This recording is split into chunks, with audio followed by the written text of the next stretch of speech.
They're not going to be mom and pops owning 200 unit properties generally. So you're going to be good for mailers with, it's probably up to 50, maybe 60 units in most cases. But, we knew we wanted to go big. That's always been our goal, go big or go home. So that's it. Welcome to the How to Scale Commercial Real Estate Show. Whether you are an active or passive investor, we'll teach you how to scale your real estate investing business into something big. Noel Walton, he's an Army veteran and a co-founder of the Joint Chiefs of Real Estate. They are a group of military veteran apartment syndicators. They buy in Texas and Ohio thus far. Noel, welcome to the show. Hey, thanks for having me, Sam. Hey, man, the pleasure's mine. Same 3 questions I ask every guest who comes to the show. Could you very quickly tell us, where'd you start? Where are you now? And how did you get there? So I started out, active duty military using my VA loan, that a lot of military members do, and, buy a house, live in it for a couple of years, go somewhere else, rent it out. Did that with a couple duty stations, made some extra capital on one out in Hawaii, actually. It was a nice duty station. Then from there, went to Alabama, not quite as nice, but cheap homes. So I got in there, started doing some fix and flips, doing some rehabs. My wife and I at the time, just going at it and making a little extra here and there. And, that's where it started. Next was, discovering that we couldn't really scale the single family side of things, and having, we had 2 daughters, and now they're 5 and 2. So it takes up a lot of our time, of course. And that really kind of made us refocus on what's our why and how do we scale? How do we do this with that and give our girls the time that they need as well? That took me to the multifamily side of things. Got into that full bore January of 2020. Soon after, through my networking, met a couple other military guys who were also just getting into the space as well. And we co-founded what's now known as the Joint Chiefs of Real Estate. We call ourselves JCOR, and came about that name because of each of us representing a different branch of the military. So we got Army, we've got Navy, Marines, and previously Air Force, now Space Force as well. Oh, fun. That's fantastic, man. That's a unique, I would expected all of you to have been from the same branch of the military. So walk us through that journey. How did each of you from various branches connect and then say, hey, let's do something? Yeah, it's a unique story. It's pretty awesome. But just as soon as I started getting into networking and all, I got on online, Facebook groups and all, where a lot of people connect. It's like, hey, I'm at Fort Hood. Who else is around this area investing in multifamily? And a buddy of mine, Miles Spetsios, Air Force captain at the time. I was an Army captain. We met up for coffee. I just started talking. Hey, what are you doing? What are your goals? Really, we're on pretty much the same path, same goals, same vision. And I was like, hey, let's just stay in touch and underwrite a couple deals around the area and put some offers out there and see what happens. No long-term commitment. Let's just try it out, and that's how it was born. And shortly after, met our other partners, Tom Groves and James May. Tom Groves is a 26-year veteran of the Navy, Master Chief, retired out of the Navy. Wow. James was a former Marine, now Foreign Service. And they all bring some wild, awesome skills to this team.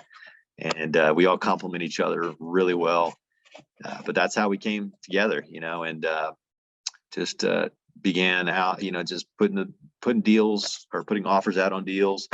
And we just closed our 3rd deal actually about 2 weeks ago. So continuing to grow and big plans for 22.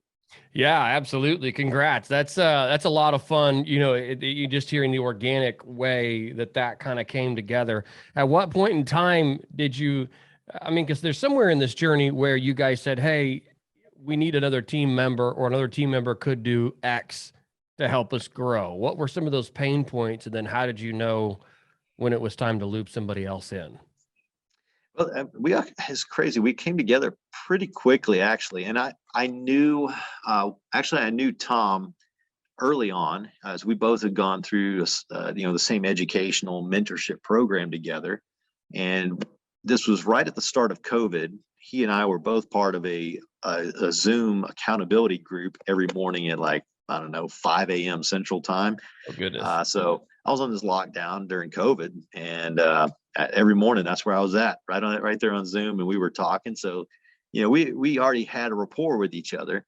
Right. Then, it wasn't until a little bit later that it all started coming together when, Miles and I had been talking through some deals, putting a couple LOIs out, getting them rejected. But hey, we were getting experience. We were talking to brokers, all of that. Right. And my partner, James, actually, he was part of the same program, but being foreign service, he was in Israel at the time. But being from Dallas originally, he saw through, online postings that I was in the same group with him. He's like, "Hey, you're in Texas. I'm from Texas. Let's get on a call." It's just funny things like that, just like real random. And so we connected, and it's like, "Hey, well, you want to come join Miles and I'll introduce you to him. Let's get on a call." And that's where it started. And then it was like, "Hey, why not? We got Tom here. He's Navy. Let's bring him in." So once we got to 4, we're like, that's probably enough. Let's go with this. Right. How have you guys split up duties? I mean, that's one of the questions that, so many people struggle with is either overlap or, making the right call on, how to split things up without stepping on each other's toes. Yeah, absolutely. That's something that we worked through a lot in the first few months. And a lot of it took getting into our first and second deals, even through our third deal, dialing that in. And for us, we knew, hey, Miles is great at underwriting. That's his superpower, is the spreadsheets and the numbers. Electrical engineering degree, cyber operations guy, like that's him. Totally. He's got that in. I've always been the relationship guy. I can underwrite, but that's not what gets me pumped, so I love getting out, networking, meeting people, talking to brokers, all that. But we found there is overlap, and that's a good thing, actually, because it's not that everybody has the same superpowers. We all vary, but we find out who is the strongest. And we had several meetings where we would just run kind of a team building exercises where we would assess each other. Like, hey, here's what you're good at. Here's what you're bad at, Right. We were just brutally honest with each other. And that helped us bond together, but also gave us a clear picture and helped each of us understand things that we may not have known about it ourselves or see more clearly because we're getting that outside perspective. And I think that really helped us a lot in developing our kind of a standard operating procedure or, the tasks and where we fit in. So we would have, we do have primary and alternate positions for each role in the team too. So, if somebody's out on a trip somewhere, hey, we're on Slack, we can stay up with each other on there. But if somebody doesn't have the time, like for instance, if I'm, due to my time difference here and where I'm at now in Austria, if something comes up that's short notice, one of the other guys will be like an alternate, to whatever that tasking is. So that's really what it came down to. And then just put that out on paper and kind of codify that and say, hey, you're lead on this, you're secondary on this, your lead, you're secondary, and go down the list. And we're really able to divide it up that way. Yeah, that's really interesting. Yeah, because that was gonna be my next question, is across multiple time zones, because you're in Austria. How many of your partners then live stateside, or do you have them still around the world? Yeah, the other 3 are all Eastern time zone right now. Okay. And so it's there, we're right now I'm staying up till midnight tonight for a team meeting, 5 p.m. for them. So, or 6 p.m. So. Right. And that's, coordinating one of those. But if your next person was in Israel and the next person was in, Japan or somewhere else, it's like, okay, this gets really confusing. That was gonna be my question. Like, how are you guys finding the right time that everybody can get together and actually have a meaningful conversation? Which does bring me to my next question. How are you guys finding assets, and how I guess, let's start there.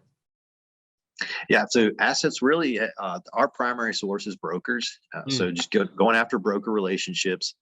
We have done mailers in the past, and early on last year, that's a lot of what we did was, in addition to local, smaller asset brokers, some of those 20 unit or less. When we actually did our first deal was a 16 unit joint venture, but we knew we wanted to go bigger, faster. And we did jump into a 172 unit syndication immediately after that. Wow. Quite a jump. But that was due to a broker relationship. In fact, actually just the follow-up with that broker, because our first offer didn't get looked at, and found out the other one fell through, and man, there we were, so that's a huge part of it. But like I said, it's for what we want to look at, the larger properties, generally we want to go 100 units and up, depending on the market.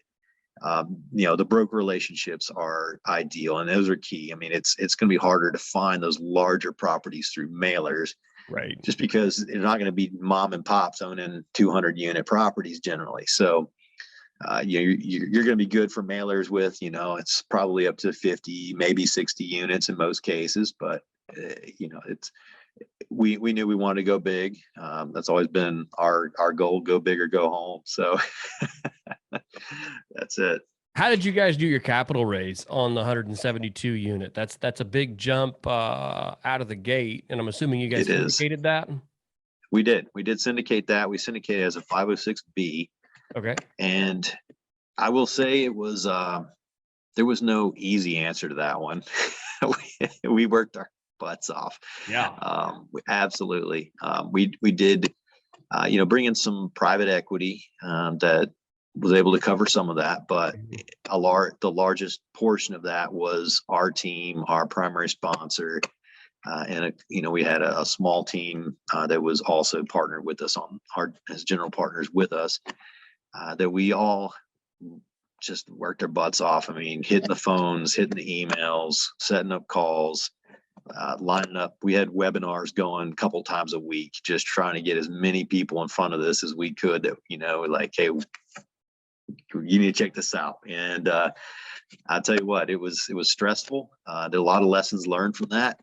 And but it was I guess you could say we call like a seminar. We had some bumps and bruises along the way, but we got it to closing, and we're doing good things with it now. We're super excited. What were some of the lessons learned along the way on that first raise? Yeah, so looking back, obviously ideally you want to be raising capital long before you get under contract on a deal. Right. Like there's no easier way. Yeah, no, it's a no-brainer now. It was just one of those things where like, hey, we think we can raise this, so let's just go. Right. And, sometimes you just got to send it. He uses references like jumping out the door. I'm a skydiver, so like that's just my mentality. And like, hey, did my gear check? Doors open. Let's go. Go. Yeah. Right. So, yeah. So we, like I said, lessons learned, and but we have, through all of that, we've not only learned a lot, but we have grown our investor base. Continue to do that. Continue to get our name out there. And now that it's just about establishing credibility and establishing that track record. Gotcha. No, that's absolutely true. And yeah, you don't know. I was talking to somebody the other day that they said they think their first raise was about $500,000. They were doing a Coach EB raise with someone else, and then their second raise was like $7 million. And wow. He goes, sometimes you just got to go and just, get it done. I'm like, Yep. that's courageous, but as you said, you should be raising either before the deal or between deals, wherever you are. Yeah. Like always be raising capital. Yeah. That's one of the big things. Start early, always be raising, always be establishing the network, telling everybody what you do.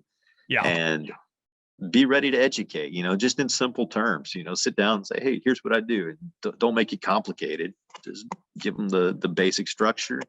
Here's here's what types of returns our investors have seen, yep. or, similar, partners of ours have done things like that.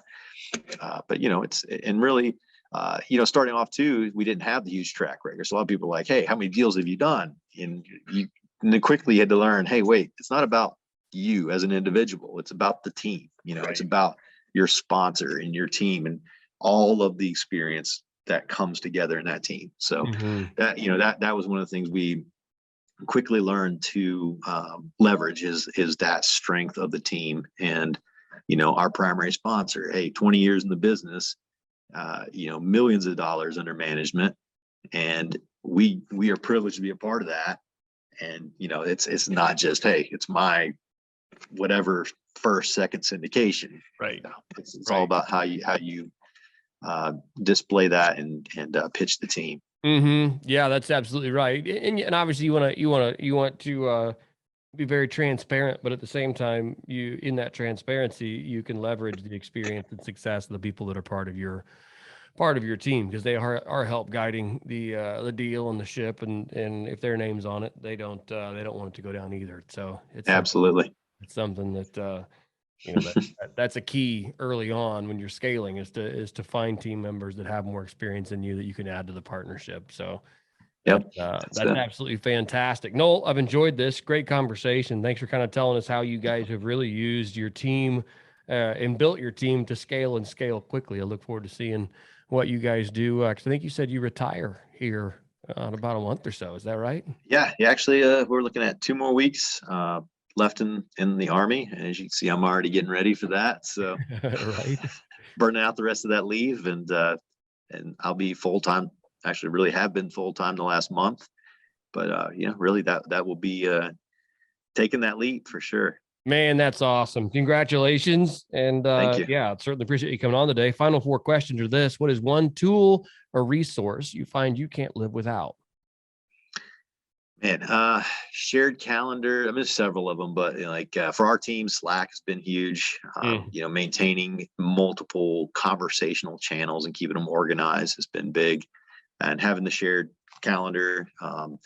And Calendly is another one. If you're setting up, so any type of software like that, but ours, we've been using Calendly. That's awesome. Just to keeps everybody's calendar available. Send a link to someone, they can choose a time.